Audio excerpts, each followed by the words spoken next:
Hey guys, it's Wednesday again. Today there's no introduction because I'm kind of getting used to this. I'm not nervous anymore, so welcome to the Wilke Experience. For those returning, thank you for tuning in again. For those that are new, welcome to, I already said it, the Wilke Experience.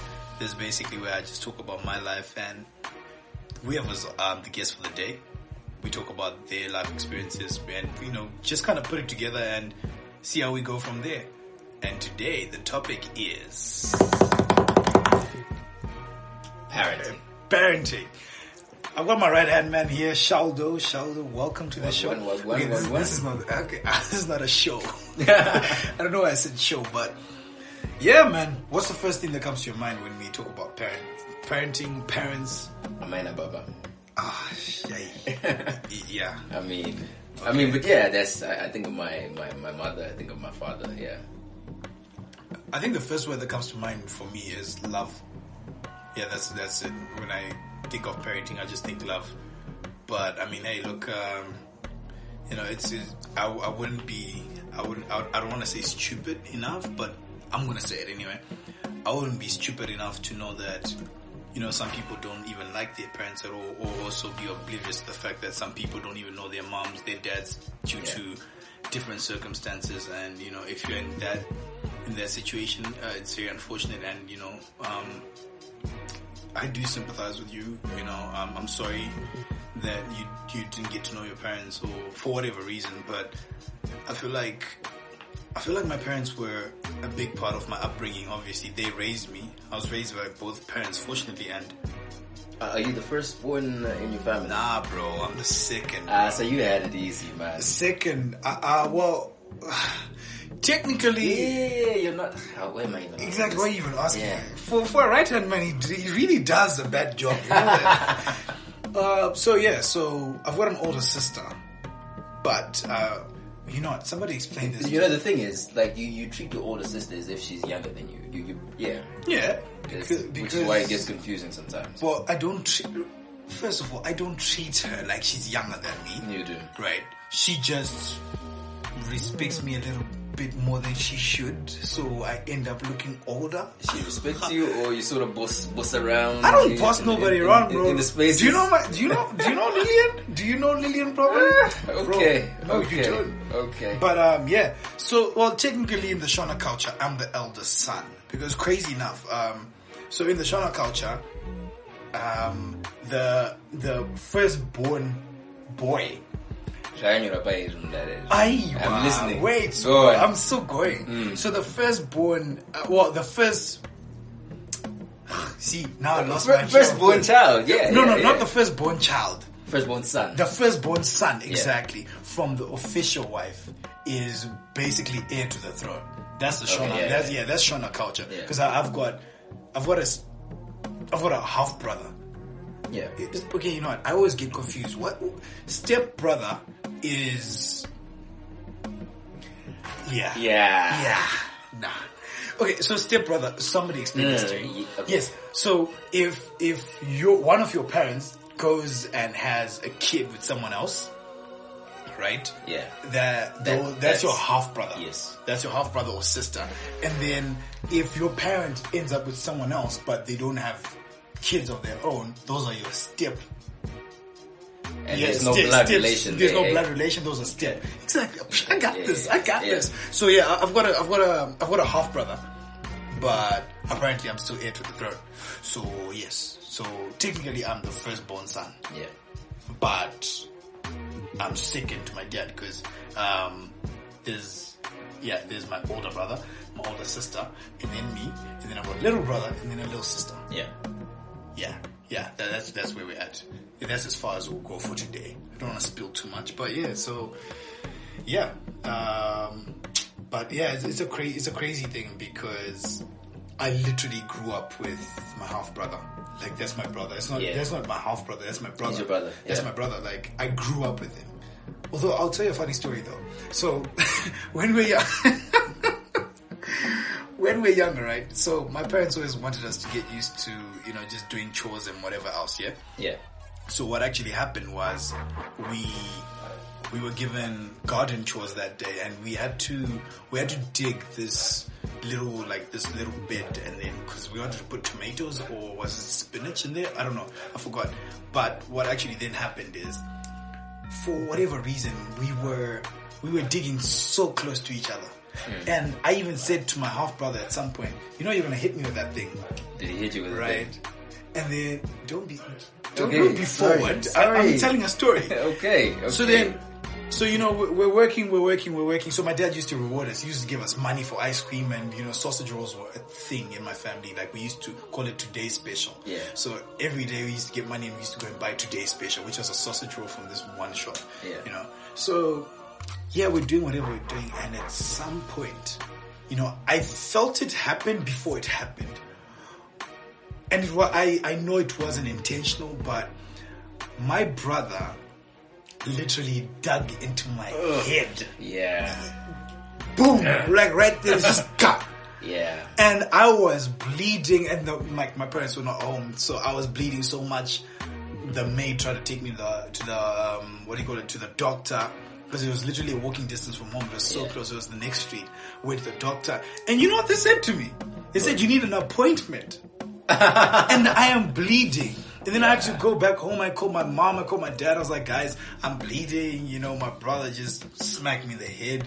I'm dying. with a spade. It was crazy, yeah. But I ended up getting stitches. Yeah, but I still have the scar till now. It doesn't show. I was actually trying to... No, it doesn't show, but then sometimes when it's really cold or there's some change of weather, like, it just gets really itchy. Yeah. But yeah, that's always been my reminder of my brother. Fun memories, eh? The amazing memories. That's not the only one. Like, I've got memories. My older sister, I remember she Is it pain still? Bro, let me tell you what happened. So she went to school. Alright, so I got new cars. I got new dinkies. So dinkies, matchboxes. What? Okay, yes. Okay, let me educate you. So matchboxes, these little cars that, like cars, like little toy cars, like almost like collectibles. Like the hot rods. Yeah, it was something like that. Yeah. Exactly. So I had these matchboxes. My parents got me these little cars and everything. So, and then I think I didn't have Action Men when I was younger. I don't know what I got, but my sister took whatever toy it was to school. Yeah. So I then didn't go to school that day. I lied to my parents that I was sick. So I stayed at home and I wanted to play with my toys. Yeah. But now when I wanted to play with my toys, they were not there. So what ended up happening was, so now I'm mad, and I knew my sister had taken them to school because she kept on saying, oh no, these are nice, whatever. Yeah. La-di-da-di-la. So, yeah. So I went into a room, and then she had just gotten new Barbie dolls. I took all the heads off the Barbie dolls. Ruthless. Absolutely ruthless. I took the heads off, I took the arms off, the legs off, and I just left them there. But I took the heads with me and I put them in my room. My sister comes back from school. She sees that, oh my god, like, my Barbie dolls are just, And I bet she had your toy. So she had my toys. Okay. But she took my toys. No, but they were in good condition. She That didn't doesn't matter. behead any of your toys. That doesn't matter. So what actually ended up happening was, so now we're fighting and everything. So at that point, my sister, yeah, she was definitely stronger than me then. Yeah. I think she was in grade 2. And I was still in preschool. It was my last year in preschool. Yeah. And then now we're fighting, and I'm saying to her, like, why did you take my toys to school? She's like, oh, I don't have it. So I managed to open her bag and I found my toy in there. And she's like, fine, now you've got your toy. Where the heads to my Barbie dolls? I'm like, I'm not giving them to you. And then I went and I got them, and then I put them in her face and everything, and I tried to hide them behind my back. Bro, she took my arm and she was trying to get, at that point, I don't even know where the strength came from. I was holding the heads in my hands and everything. Yeah. But most of them were in one hand. And then, so because I wouldn't let go, she bit me. You see the scar over here? That's my older sister. She bit me. You deserve that though. You deserve that. You know what? Tell me something that your sibling has ever done to you. Like, I mean, for me it's different because I'm the firstborn in a family of 3. So okay, I'm substitute parent. I have to let a lot of things pass. Alright, cool. One of my one is like, okay, moving along. Yeah, it's crazy because now I'm in that position where I think grade 6, that's when my sister tried to beat me up again, and then she realized, not anymore. I think from there it was like, okay, so there was almost like a power struggle. So who do we listen to? Because if she tells me something, I might just say to her, look, bruh, I will smack you. So don't be trying to tell me to do stuff. But yeah, I think the one thing that my parents always wanted was for us to be all close, like the siblings, like the kids. They wanted us to be, my mom especially, she just wanted us to be so close. Dad was forever working, so dad was never really there. Dad was just, providing. I feel like dad was the money guy and mom was just doing most of the parenting, and then I feel like it's like that in a lot of homes with, within our context and so on. Yeah, I just don't want to be like that, because I mean, most of the stuff that I knew, I was taught by mom. But I love the way mom raised us, because so by the time you get to grade 6 in my house, you're able to cook sadza, you're able to wash your own clothes, do your ironing, do the bed like properly. She taught us so many different methods of, doing up your bed and everything, which becomes a problem when you're in a relationship now, because like, look, you're not gonna cook something that, I think it's not a problem. It's just like, you better come ready. Yeah, you better come ready, because like, if you cook disgusting food for me, I'm gonna go and cook it. People say that is rude, but if you do the bed and you don't do it properly, like, I'm gonna redo the bed. Someone said to me that that's very rude. I don't know, but I'm gonna redo the bed, to be honest. I'm reading on the bed again. So so by the time you get to grade 6, you are fully equipped. All the duties that are for girls, in quotes, you can do now. And all the duties that are for guys, all the girls can do. So we can all do everything. I can garden, I can do everything. So it's kind of crazy, but I love the way mom, the way mom raised us. And she said it's in preparation. In case one day you guys wake up and we're not there anymore and someone else has to take care of you. I don't want you guys to be a burden to anyone. I don't want you. So even like eating certain things. Yeah. As long as it didn't make you throw up, you were eating it at my house. That's how I grew up. Yeah. It was, you're eating mupora, munyeve, you're eating makrimbi. Which you doesn't got it. Yeah, whether you like it or not, you're eating makrimbi, you're eating everything. And mom would definitely make some good steak and whatever. And she'd be like, okay, sadza and veggies first, meat after. Because we were kind of spoiled also. We were kind of spoiled. Dad would just come home, he's got chocolates, he's got, all this stuff, marshmallows, and then he's just like, yo, there. Yeah. Mom would take all that. I think mothers are always the balance in a lot of regards. Yeah, they balance it out. Because now when I look at it, now I love my quimbi. Yeah. And, I love my guru and all those kind of things. And it's like, back in the day, mom would be like, eat your data, like, eat woo? Nah, this stuff looks like snot. I'm not eating that, but like now I'm there, like, if I was to be put in a situation where I don't have, like, I'm now all grown up and everything, and I can't afford certain things. Yeah. I'm not gonna trip if I eat sadza and veggies only. Yeah. Because I was groomed to adjust to any situation. I think, kudos to mom. Mom did such a great job. Like, I eat anything and everything. I don't believe I'm allergic to anything, so I can eat. I go kumusha, I go anywhere, and someone says to me, oh, no, sorry, we know you guys are used to eating A, B, C, D, but we've got this. I'm like, yo, are you kidding? Bring it on. Yeah. Boja, let's do it. Yeah. Mom did a great job. Dad taught me quite a few things, but not much that I particularly remember, to be honest. I think it was just in passing. But I definitely got the business side of things from dad. Dad was, always, he was the businessman. So when I grow up, every time I used to be asked, what do you want to be when you grow up? I'm like, I want to be a businessman. Yeah. Because I'd seen dad hustle. But dad, I think I definitely got my work ethic from both mom and dad, but just from watching dad, go out, being a civil servant, being able to send me to, private schools all my life, being able to send me to Australia, that was a big thing for me. For someone who was getting the same money, at some point I remember saying to my friends, guys, I feel like my parents work so hard, and I don't give them enough credit, because every time we used to go to Maestro, which is, so guys, Maestro is like it's not a club, it's like Maestro better pay for this, man. It's like a cocktail. They better pay for this. Cocktail bar or something like that, whatever it is. Yeah, pretty much. But I used to say to my friends, do you know that really on a casual Thursday night, I actually spend my dad's salary. Yeah, that's how much civil, like, that's how little civil servants get paid. You know, so for him to be able to send me to Australia, whatever, that was really, you know, like, that was actually a lot. You know, I just want to touch on that because it's something I say quite a lot as well. I feel Zimbabwean parents are superheroes in a lot of regards. There's certain things you start to understand once you've got bills as well. You're like, damn. Yeah, bro. How do they make it work? They just made it work, bro. They make it work. So you think school, you're thinking just like taking care of these.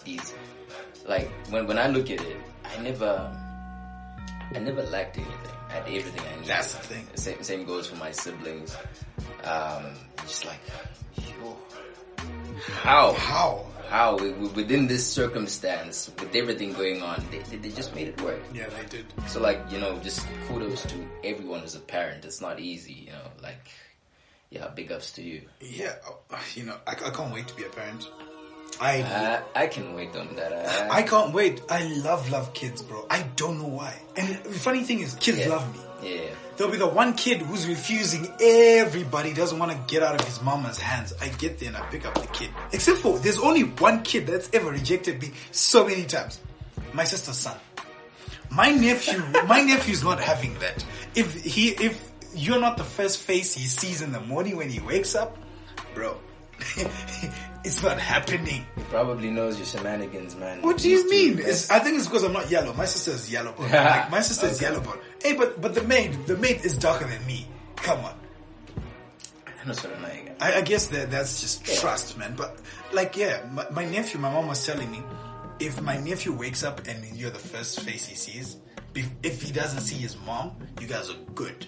You guys are good. Yeah. You will, But I don't know. So if you had a child today, you're good to go. I'm good to go, bro. Like I'm good to go. I can make it work. The same way my parents made it work, I can make it work. I can give at this point I can give my son or my daughter. And I'm not talking like money and whatnot, It's like no. I'm not trying to be, you know, I'm not trying to be like my dad. You know, no disrespect to dad. He did what he had to do. Shots fired. No.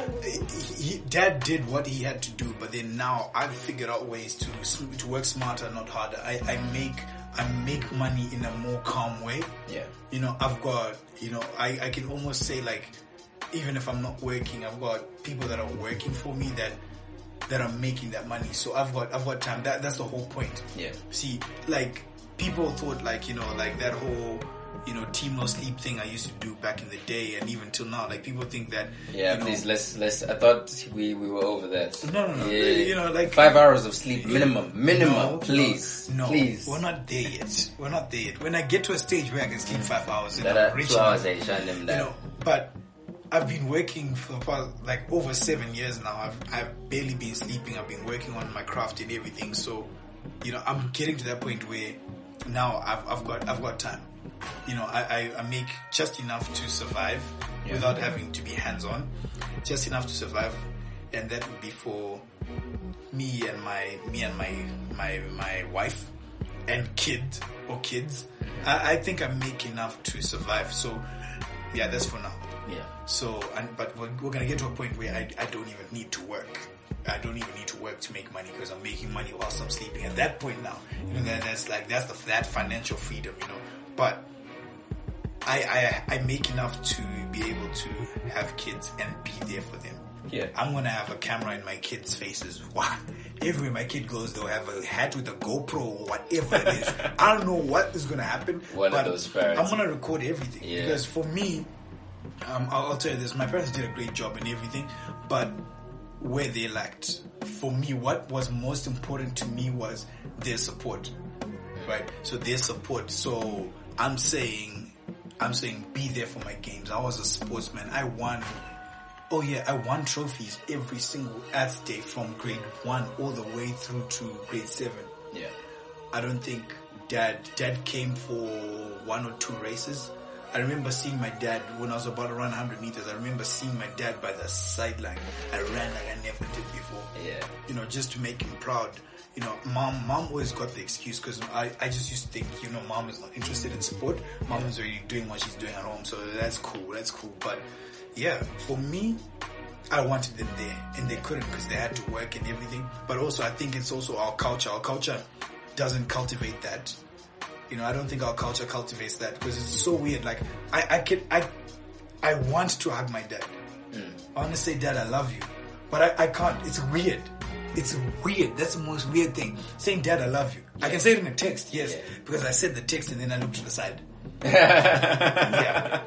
But then, you know, I can't. When I see him, I don't know if I should give him a handshake or should I hug him. I can't. Yeah, it's weird. That.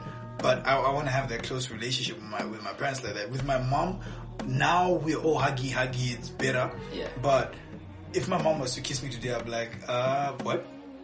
Nah. I don't know. What are your parents like? I was about to ask you a question. It's a bit different for me. I think a bit similar with my dad.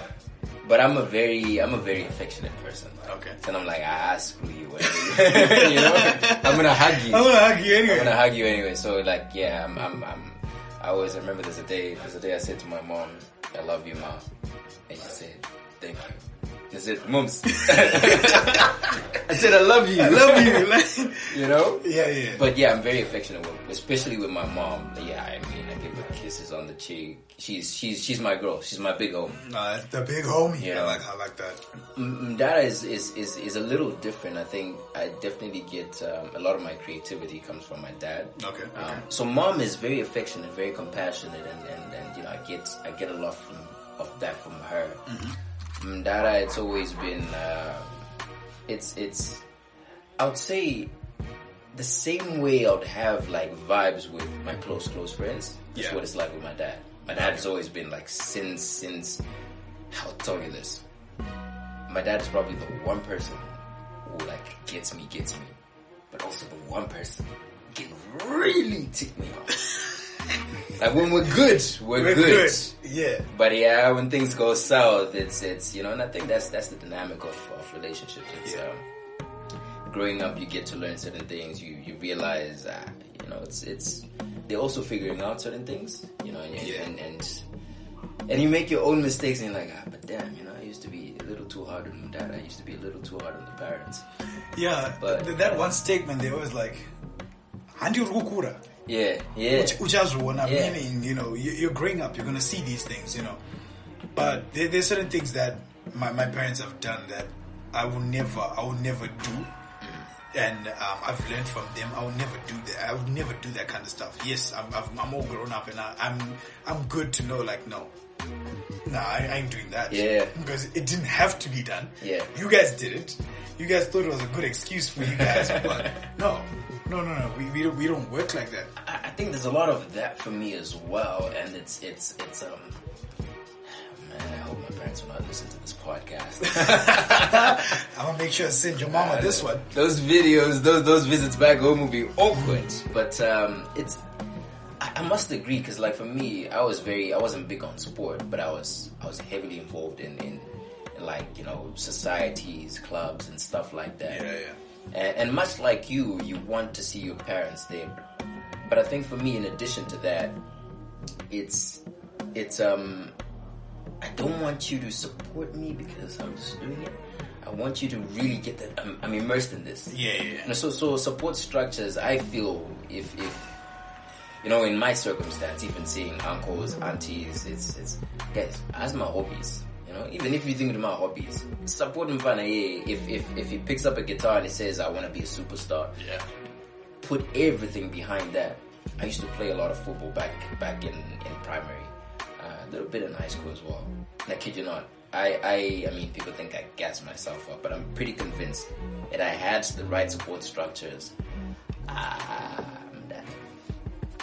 You'll be somewhere right now. My weekly wages. Oh, weekly wages, yeah. Those in the tens of thousands, if not hundreds. Yeah.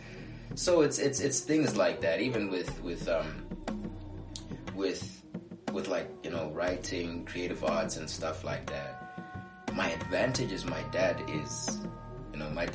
is heavily involved in media and the arts as well. Yeah. So he gets it. But I think there's a daring nature in us as in our generation. Yeah. You know, we can see something on the TV and say that's gonna be me.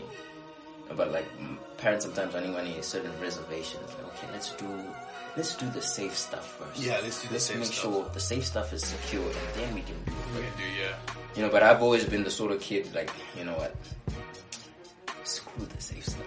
Can I cuss on this thing? I can't. Yeah, well, I mean, you can say screw. Well, I mean, it's not. Yeah. I guess mom's up to it. Okay. Yeah, your mama gonna listen to this, and she. Oh, my mama definitely shouldn't listen to this. She shouldn't hear me asking about cussing. But yeah, it's things like that where I won't if I don't want to do it. Yeah.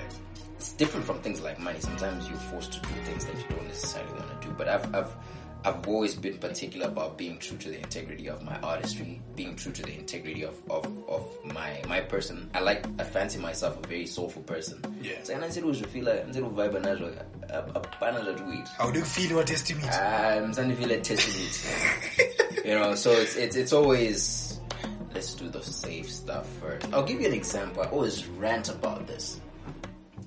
And that wasn't so much on my parents, more on school. Okay. The school I went to, and I would like to believe it was the same for a lot of high schools.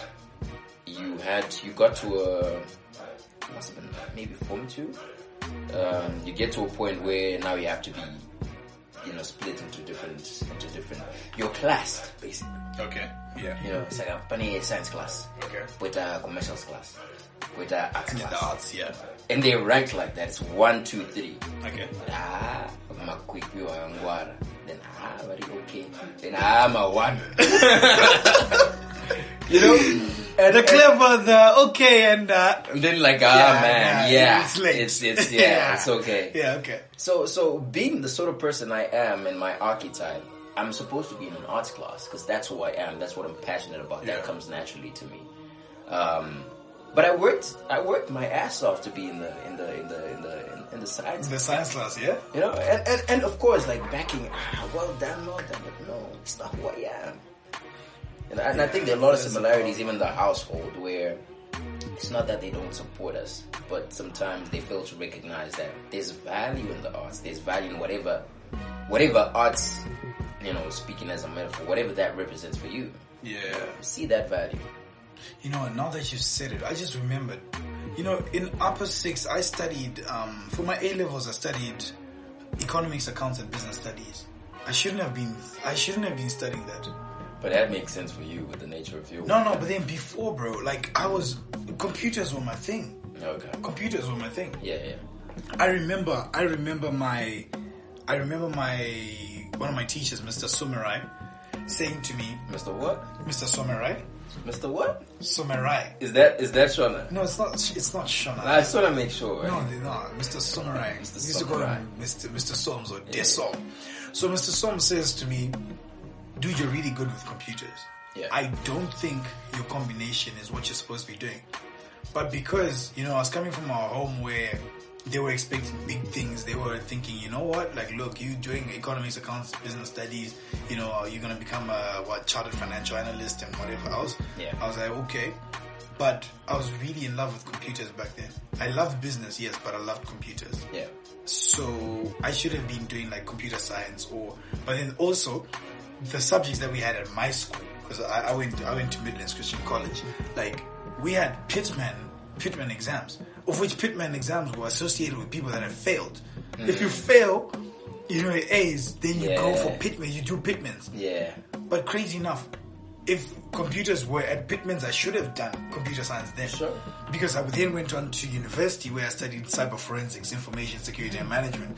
But what did I do in high school? Economics, accounts, and business studies.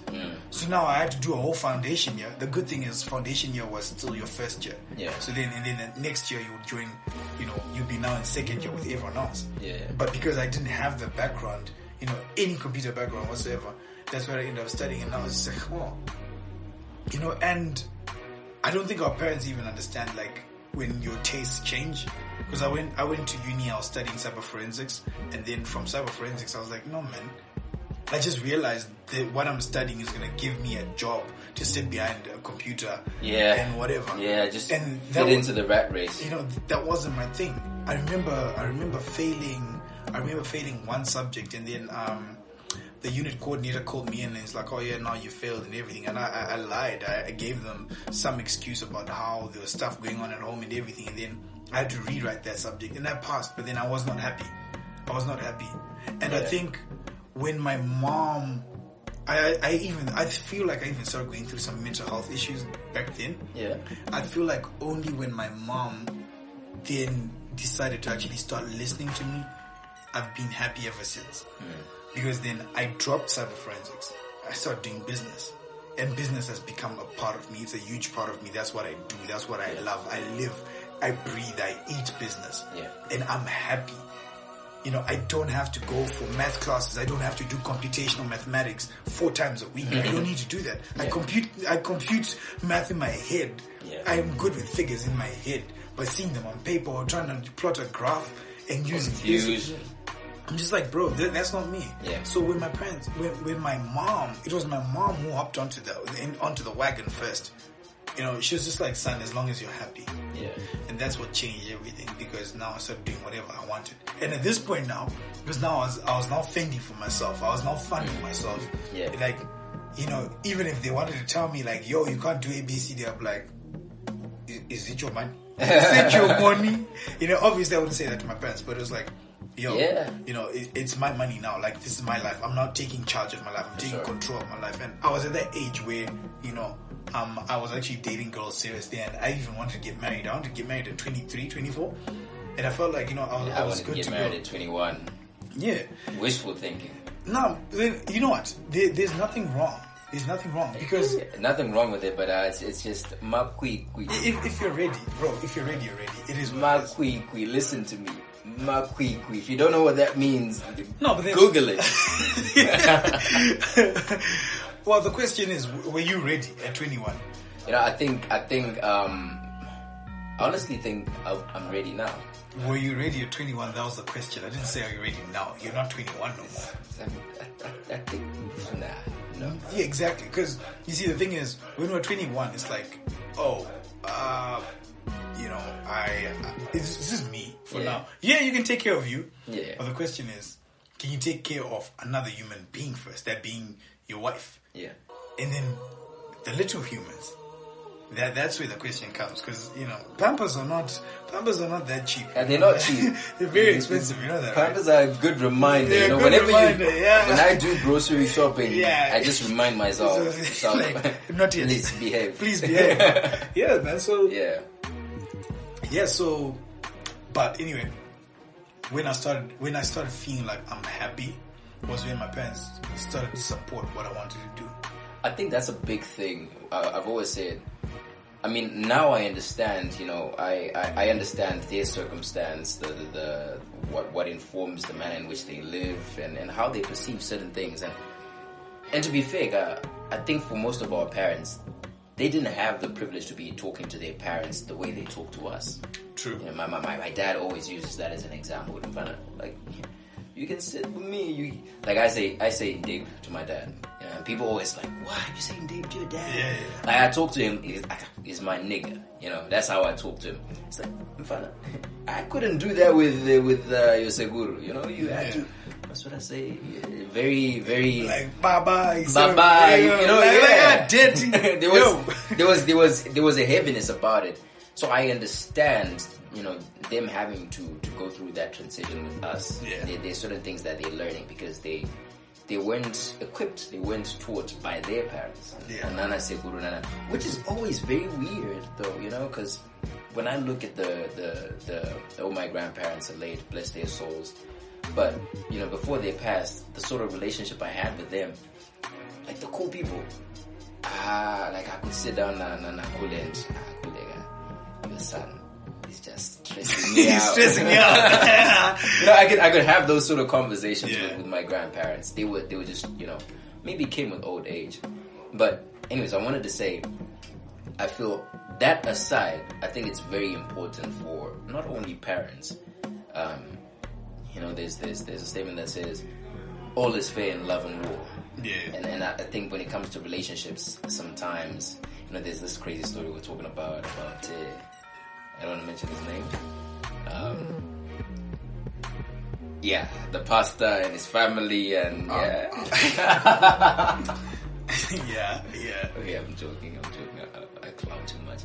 But anyways, relationships are so difficult. There's no wrong feeling. There's no right feeling, as far as I'm concerned.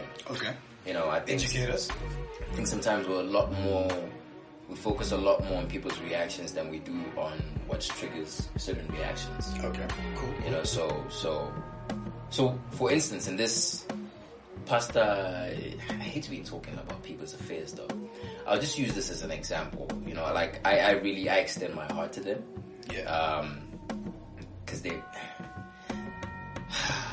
Do you want to let it go? I'm gonna let it go. These are people we know. I'm gonna let it go. But there's certain reactions that happen when people react a certain way, and sometimes that will be. If you and I were to get into a fight, then all of a sudden smack I'm like, you, but okay. That's aggressive, violence. You choose violence. Hey man, I'm the most peaceful person there is on this planet. Damn, bro. I'm close to Generation Z. We're all about vibes, bro. We're all about vibes. Positivity. Uh-huh. Yeah, man. Yeah. Just like Zen-like. Oh, Zen-like? Zen-like. Zen SHALdo? Bro. Okay. What do you think? Hey, let me not talk about that one. SHALdo likes to talk about a lot of things he's not supposed to talk about. I don't know what... Do you know what? We have these conversations and they're unfiltered and we just talk. But now it's a podcast and a lot of people are talking, and some of these people that I know. Or people that... Yeah, exactly. Or people I know. Yeah. I'm trying to get paid, guy. I'm trying to get paid. And you're trying to get paid. So if I were you, I'll control myself. A podcast and I can say whatever I want to say. But who's listening? You handle the Cool. damage. What if I handle the damage? That's gonna affect my pocket. There's nothing I ever say about people that I wouldn't say to their faces. That's my motto. Yeah, that's my motto. It's just sometimes you want to protect how people then react towards them. Yeah, that's true. But nah, guys, don't worry. We will give you the most raw experience as it is. I can't believe I just talked about my family just like that in Jay. Just put it out there I've got half brothers. Yeah, step brothers. Hey, what? And you beheaded those girls, bro. You told us. Yeah, I did. How many were there? I think there were like 4 Barbie dolls. That knows, made that guy. Listen, no. It starts somewhere. You know what? It's crazy. I'm actually thinking about it now. Wait, hold on. I'm actually thinking about it now that you've said it. Yeah. Now that you've said it, I'm actually thinking about, we've talked about having parents and everything, right? Cool. But, how would you handle someone like being with someone who never had their mom or dad or both parents, and they've got those issues? They say daddy issues, mommy issues, all that. How would you handle that? Do you think you could ever be with anyone like that? I think so. You think so? I think so. Funny enough, most of the girls I've dated had underlying daddy issues. Okay. So there's certain. Not to gas myself up, but there's certain patterns that I can see in girls even before we get into anything. Before you get into it, yeah. Just the manner in which they behave, yeah. or just energy, So there's certain patterns you observe, and then as you get to know her, as you get to ask some of these things and probe, you realize, so that I wasn't really around, or that I passed away, but yeah, I think I would, and. I suppose I give credit to my parents. Okay. My parents were there. They're human beings. They have their shortcomings, but they were there. They play their part. I think a lot of what I have, all the goods about my character, my person. I gotta give it to my parents. So I think I would be able to handle that. And I think also having my dad in my life it showed me what's needed, you know, and the way he relates with my sister, like, oh my gosh. Okay. Yeah. So, what if you're dating a girl who then makes it seem as if her daddy leaving or her not growing up with her dad for whatever reason is your fault? Then what? My fault? Yeah, your fault. My fault? Yeah, your fault. Through their actions, because I've been I think in 2 or 3 relationships where these girls didn't grow up with their dads, and everything just seemed like, you know, I was getting punished for daddy not being there. I think I get what you're saying. There's a defensive mechanism that then happens where you if you can't trust your own dad, why should you trust him? Exactly. That now becomes my problem. Yeah. But then, are you not supposed to? Do you think that girls who have that issue should stay away from relationships in case they damage someone's son? I don't think they should stay away from relationships. It's just they should be able to recognize that they have things they need to work through.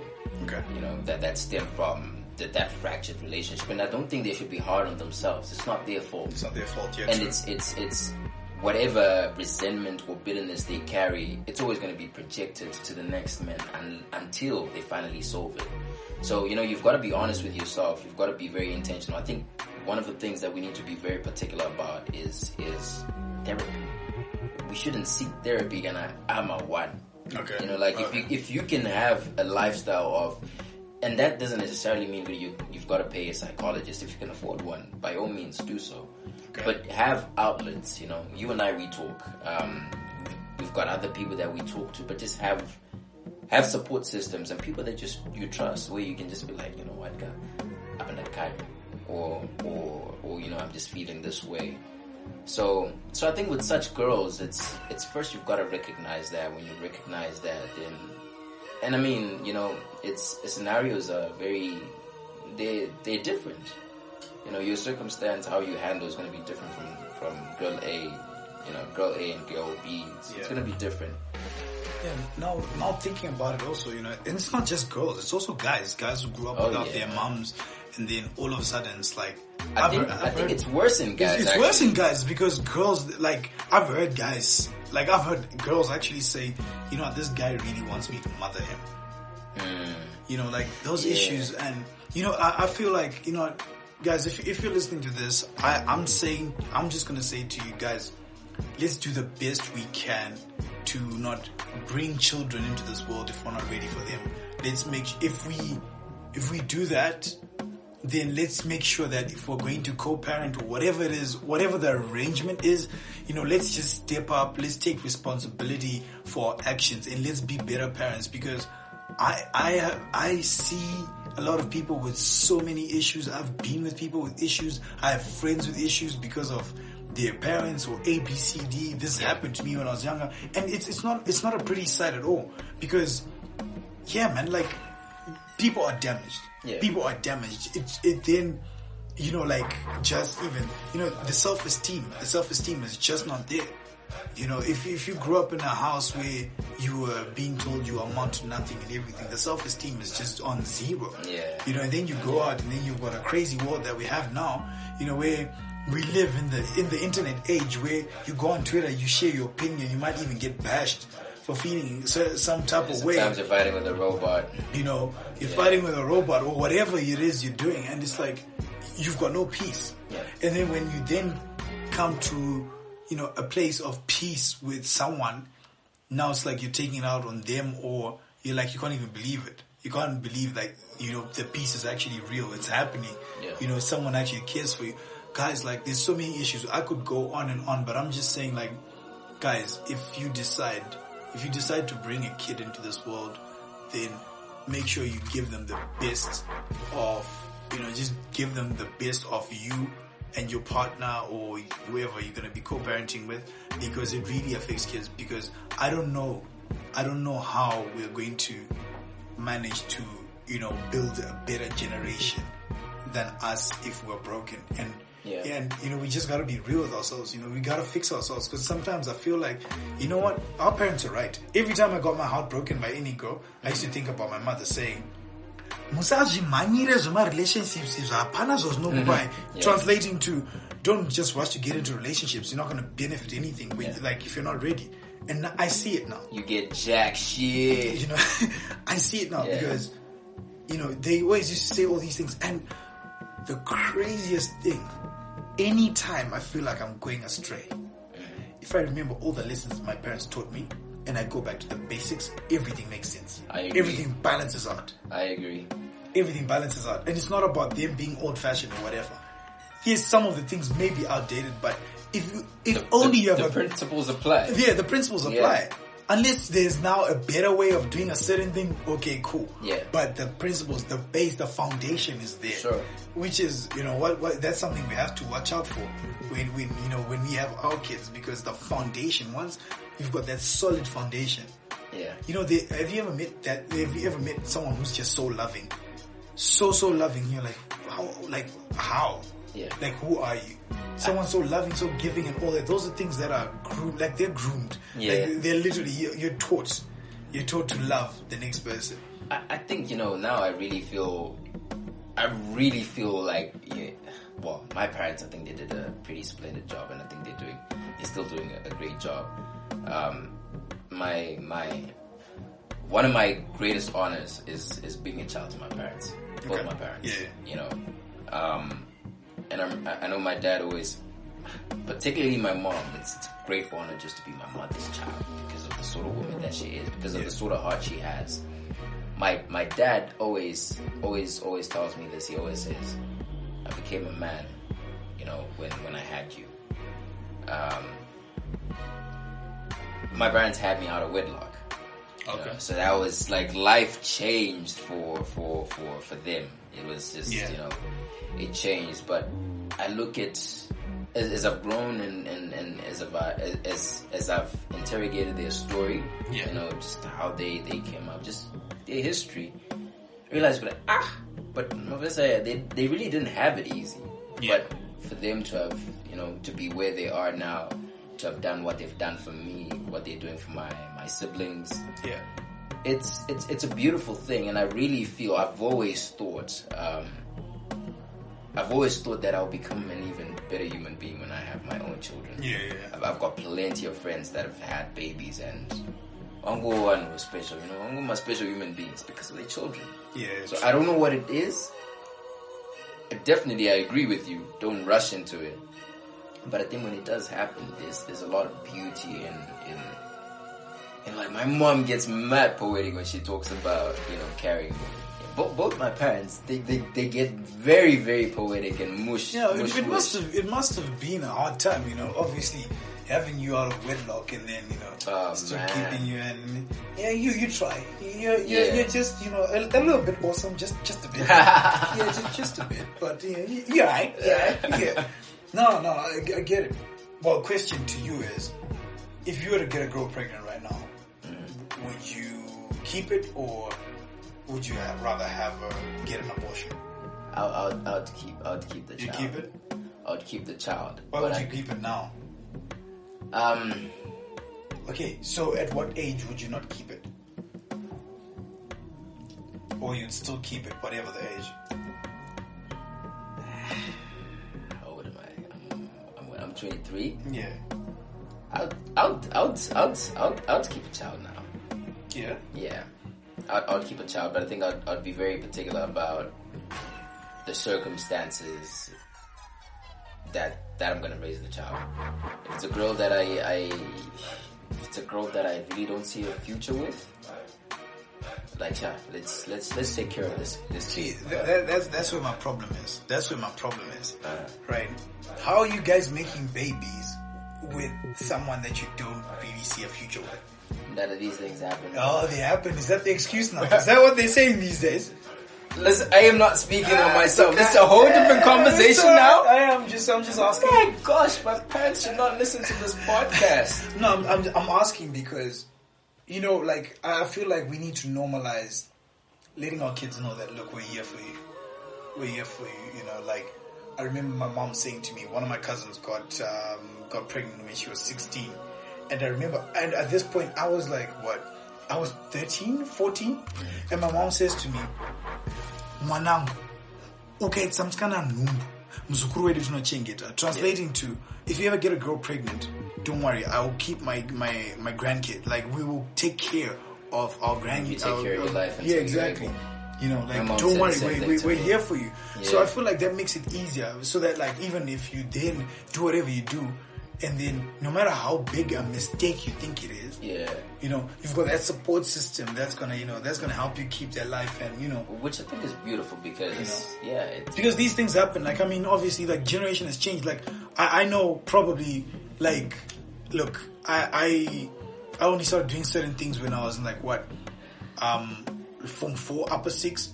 My little brother, like, even like, we're talking about babies, bro. No, man, I'm not talking about babies. I'm just talking certain things that my little brother was now doing in Form 1 when he was, things that I did when I was 18, my little brother was doing when he was 14. I'm tired of my riddles and but leave me alone, bro. Leave me alone. But you know what I mean? But I know what you mean. Now it's like, I sit there and I'm like, a lot of things happen. Yeah. Kids become more experimental. Things are starting to be normalized. Things that used to shock us then are like, oh, okay, cool. It's like now the norm.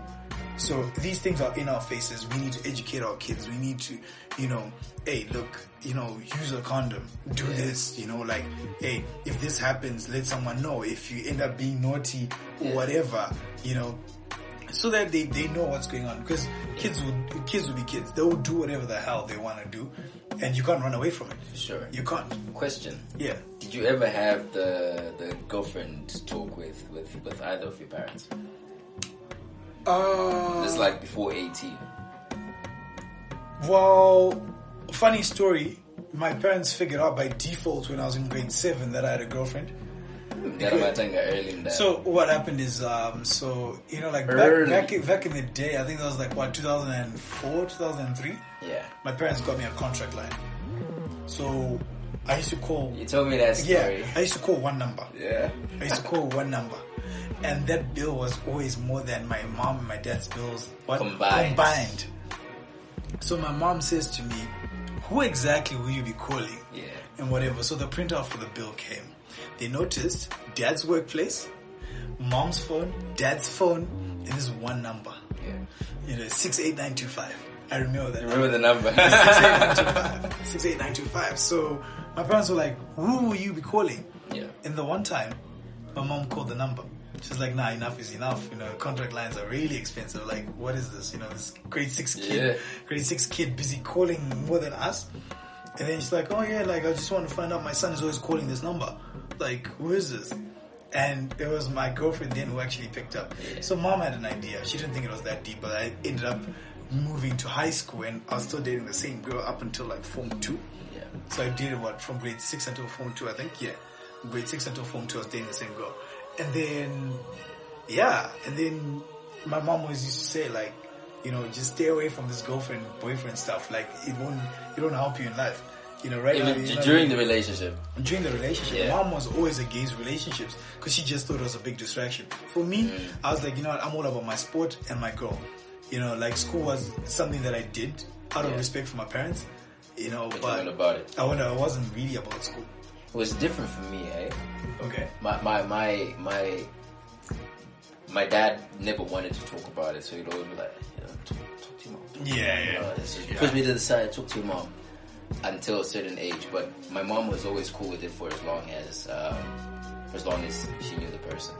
Okay. So much so, I've got plenty of memories of actually, you know, inviting my girlfriend over to the house. Oh, the parents would see her, we'd have a meal together. That's cool. And there were even moments, I always laugh about this. There were even moments we'd be left alone in the house. You know, parents do whatever they do. That's how much they trust me. Wow. I got trustworthy child. They're responsible. Dude, I would, even at your age now, I wouldn't leave you in my house with a girl, bro. What? Yeah, it's crazy. Like, yeah. For me, it was recent when I introduced dad to any girl that I ever did. Dad didn't know. Yeah. I mean, he used to say, you know, there's a haircut of yours with the way you want it specifically done. This is for the girls, you know, like, I know you got the girls going on, but I was like, nah, I'm good, until I introduced my dad to my girlfriend, and he's like, Okay, cool. So that's the first time I ever broke the ice. Like, yo, dad, I've got a girlfriend. Yeah. And then mom has met 2.5 of my girlfriends. What do you mean 2.5? Because she met one, and then we broke up like literally a couple, like 2 weeks, 3 weeks later. It counts. No, that's a half. She's not a half person. That's a half, and then 2.5. yeah, mom then met 2 others, but yeah, and out of that, mom loves one, and I think she will forever love one. So Exposing yourself now, huh? no, I'm not. I'm just saying, like, mom will forever love that one girl, and it is what it is. I'm in a bit of a dilemma now. So my mom loves not my recent ex, the one before. They could talk on the phone for hours. They're buddies. That's what I mean. Which is that forever kind of love, like, yo. And I'm always telling her, Ma, it's time to let go. It's time to let go. Yeah, I know what you mean. Fortunately, her and I are cool, but I'm just like, Moms, please. that's crazy. The bygones be bygones.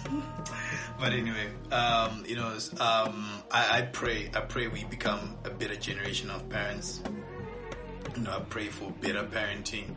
We've seen this world, like, let's get our kids well equipped. Let's be able to give them what they want. Also, I feel like in us not being able to provide, I was saying this to my parents the other day. I was like, so my mom is a saver. My mom saves so much money. Yeah. Dad is a half spender, half saver type thing, right?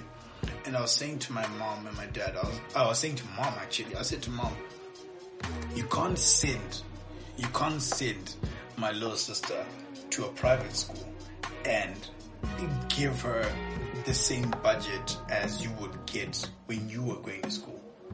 You get what I'm saying? Because things are different. It has to be more. Things are different, Like, I said this to her. I was like, you know what? As much as some people I know some people have a problem with me saying this, but it is what it is, right?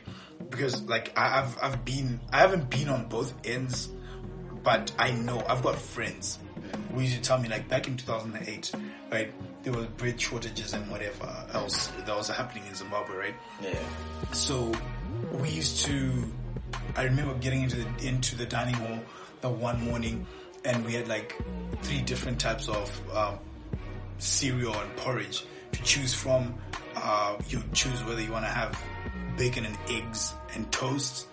We need to have sorry to interrupt you. Yeah. We need to have a podcast where we talk about education. And I'm very passionate about education. I love knowledge. But the manner in which the school system is working. Okay, cool. But anyways, I've always said, like, with your sort of group A schools, guy, I'm getting my colony. Okay. In fact, there's still colonies, low-key. I'm not, like, in fact, you know what? If you think I'm bashing them, heck, I'm bashing them. Colonies, low-key. Okay. It's an entirely different world.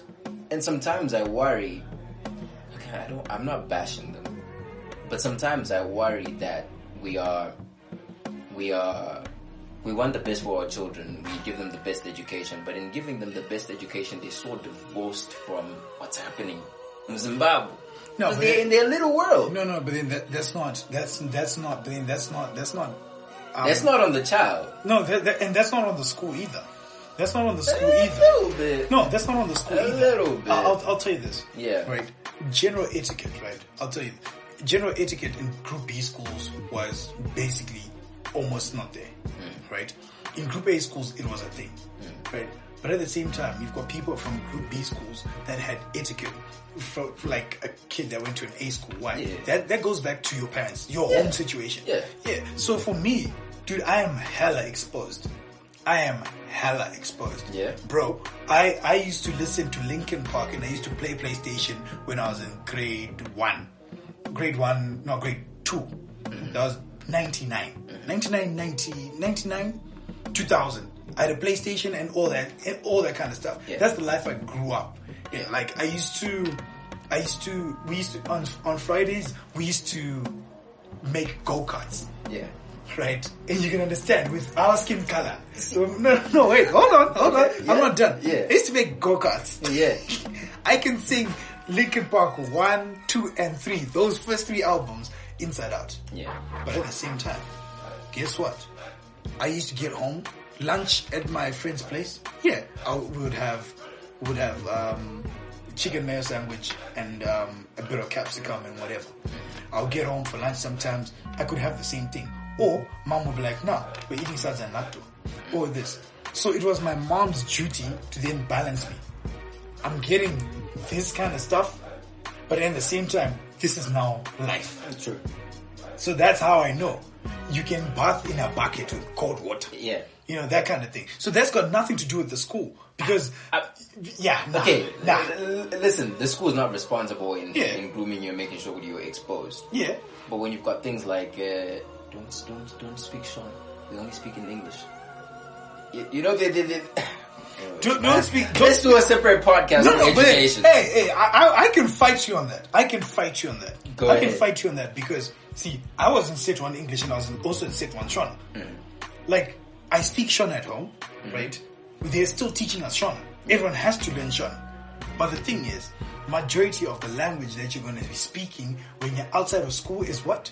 Is English. So you can't struggle in the one language you're going to be using everywhere. You get what I'm saying? And again, got home, mom, Shona lessons straight. Yeah. I remember the one time. But why are you doing Shona lessons outside of school? So because it wasn't enough. It wasn't enough. Why is it not enough? Excuse me, how many hours of Shona did you do? No, it's not about the hours, Exactly. man. It's not about the hours. I feel like there's certain things about us as a people that we. I agree for the most part. I really feel these things need to be taught within the households, from home. Okay. Yeah, but because I'm trying to look for. I really don't want to sound like I'm bashing schools. If anything, I'm bashing certain private school going people and the homes they come from. Because it's because like you see the same way I had friends that could speak hella Shona, deep Shona, but when they got back home, they went for English private lessons, English lessons, right? Same thing. When I got home, I used to go for Shona lessons. It's just us growing up in two different places. Either way, like, why is there an inadequacy from the school? Like, why? And I'm against extra lessons. Extra lessons are a bad and terrible thing. We don't need that. No, but then, like, bro, like, it's the same thing. When you're outside of school, like kids, if you're not doing your homework or assignments or whatever the heck you need to do, play. Can I ask you something? Live life. Were your Shona, were your maths books, science books, were they written in Shona? Good question. Exactly. Now we'll leave it there. Anyway, guys, look. Oh wow, it's been an hour. You know, it's been a great chat. You know, these talks are not. They're not structured. They're always random, and we're just talking. We're just having conversation because we want to keep it as real as it is. But thank you for listening. It's been an hour now. I had a feeling we're over an hour, so we gotta say goodbye. But okay, you guys go back and listen to episode 1 and 2 if you haven't. This is episode 3. And watch out next Wednesday for episode 4. Thank you so much. I love doing these things for you guys, and I love having SHALdo here. It's very controversial, this boy, but it's always a pleasure just being able to do what we do and just be real with you guys and let us know what you think. And I guess probably the next topic we're actually going to talk about education because somebody seems we've got to talk very salty.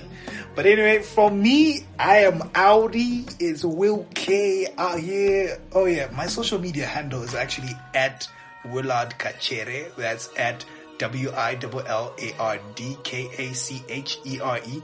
That's across any social media platform. And then if you want to find me on Snapchat, it's just Will K. I don't know. Do you want to give the people your handle? Before I do that, I'm realizing there's a lot we forgot. I wanted to ask you quite a lot here. Okay. You've been quite active on your socials. There was the influence video, but I think the big one, just in conclusion as well, there's something you put up, just a prayer type thing, talking about the circumstance with COVID-19. again, we can't emphasize enough. Stay home. Definitely. If you need to, make sure by all means you social distance whenever you're out. Wear your mask.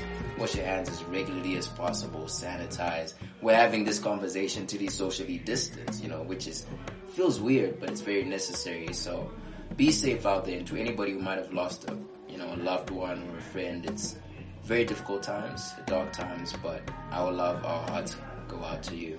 Yeah, no, definitely prayers up to everybody. I know I've got one of my friends who just lost her mom this morning, and like social media today, I think I scrolled like first 4 posts with just condolences and all that. Like, guys, and I keep seeing this statement, the numbers are turning into people we know. I used to be that one person who was on the forefront, like I was leading the bandwagon, like, you know what, if I die, I die. Then someone said to me, but then if you die today, what have you really achieved? What are you going to leave behind for the people that are that are staying behind? Do you think it's necessary for you to not be responsible enough to take the precautions, but leave people with with a hole in their hearts? I was like, yeesh, that's deep, yeah. It's very deep. So and that, like, with that being said, I'm just gonna hold on. Okay, I forgot my socials. Okay. @_SHALdo, please. My Twitter looks sad, guys. We started that account from scratch. I don't know why this boy read my flow. I was really in there. But yo, peace and love. I love you guys. Thank you so much. Until next Wednesday.